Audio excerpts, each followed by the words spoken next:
Bonjour à tous et bienvenue aux Observateurs de France 24, une émission entièrement réalisée à partir des témoignages et des images de nos observateurs aux quatre coins du monde. La région de notre premier observateur est en général désertique. À Gafsa, au sud de la Tunisie, l'eau est aussi précieuse que le pétrole. Alors imaginez son étonnement lorsqu'un beau matin, au milieu des cailloux, il a découvert un lac magnifique de plus de 18 mètres de profondeur. Un lac dont d'ailleurs personne ne sait encore d'où il est sorti. C'est un terrain caillouteux, désert, où il n'y a pas une seule goutte d'eau d'habitude. Moi, j'y suis allé le deuxième jour et j'ai découvert quelque chose de magique. Une eau bleu azur où il y avait, ce jour-là, c'était un dimanche, 400, 500 personnes qui plongeaient de partout. Ce n'est que le quatrième ou bien cinquième jour que la protection civile est venue. Ils ont pris un échantillon d'eau qu'ils ont envoyé à l'Institut Pasteur à Tunis. Nous attendons encore les résultats. Même les scientifiques que nous avons contactés, ils se contredisent. Ils disent que c'est une eau de ruissellement de pluie. Ils n'ont pas su nous expliquer le phénomène qu'une eau pluviale arrive à la surface un an ou bien un an et demi après. Ce terrain, il est très proche des mines de phosphate. Alors, le phosphate, il y a du cadmium qui est fortement cancérigène.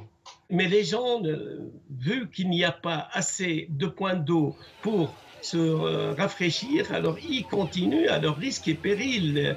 Pour nous autres, les habitants de cette région, ce canyon, ce lac, alors c'est comme s'il y avait, on avait découvert à Bordeaux ou bien à Montpellier un lac de Champagne. La région iranienne du Sistan et Baloutchistan était autrefois verdoyante. Et pourtant, en quelques décennies, cette oasis est aujourd'hui transformée en désert où les villages, vous allez le voir, s'enfoncent peu à peu dans le sable. Un témoignage bien triste de notre observateur en Iran. Le lac Hamoun a commencé à s'assécher dans les années 90 et en 10 ans, il s'est complètement vidé. C'est une région où un vent très fort souffle 120 jours par an. Et comme les arbres et la végétation ont disparu, le sable ne cesse de progresser vers les villages. Maintenant, il y a des dizaines de hameaux et même des zones industrielles en banlieue des villes qui ont disparu sous le sable. L'air est rempli de microparticules. Cela cause des maladies respiratoires. Et cette désertification a des conséquences sociales et économiques.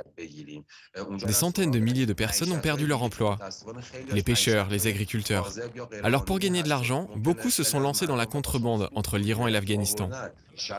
Cette catastrophe a des origines diplomatiques. D'habitude, la sécheresse est provoquée par une surconsommation de l'eau. Mais dans la région du Hamoun, ce n'est pas le cas. Le problème vient de l'Afghanistan voisin. Là-bas, ils puisent trop d'eau dans la rivière Irmande. Car ce n'est pas un pays industriel, et ils utilisent beaucoup d'eau pour l'agriculture. Ils ont construit des barrages qui empêchent l'eau d'arriver dans notre région. L'Afghanistan est en plein chaos, et il ne respecte pas le droit international. On passe maintenant à notre best-of de la semaine, les meilleures images amateurs repérées ou envoyées par nos observateurs. Lorsque les étudiants de Kolwezi en RDC ne sont pas contents, eh bien méfiez-vous. Fin juillet, pour protester contre le taux de réussite très faible à l'équivalent du baccalauréat, certains ont mis le feu à leur lycée, un acte de vandalisme grave et condamnable. Mais selon notre observateur, ce ras-le-bol des lycéens est aussi causé par les très mauvaises conditions d'enseignement dans leur école, l'Athénée, dont les professeurs sont sous-payés et où cette année, seulement une poignée d'entre eux ont obtenu le bac sur les 130 que compte l'établissement. Au Bénin, les autorités ont décidé cet été que le port du casque était désormais obligatoire et que les contrevenants devraient maintenant payer une amende. Alors les motards, particulièrement dans la capitale, ont dû s'équiper, mais un casque c'est cher, alors beaucoup ont fait avec les moyens du bord. Ça ne doit pas être très efficace lors d'un accident, mais d'après notre observateur, pour l'instant, les policiers ferment les yeux. Est-ce que vous connaissez le roller derby? C'est un sport au départ américain qui arrive maintenant en Égypte et ce sont même des filles qui s'y mettent. Ça ressemble un peu à du football américain sur roulette, c'est un sport de contact, voire même assez violent. Et notre observatrice nous explique qu'en Égypte, où le harcèlement sexuel est un véritable fléau, eh bien le roller derby est plus qu'un jeu, c'est une façon d'apprendre à se défendre et à ne plus avoir peur de ses agresseurs.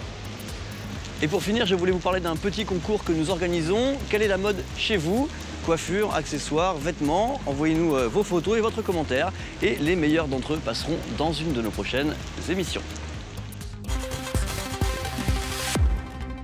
Voilà, c'est fini pour cette semaine, mais ça continue bien sûr sur notre site internet et sur les réseaux sociaux.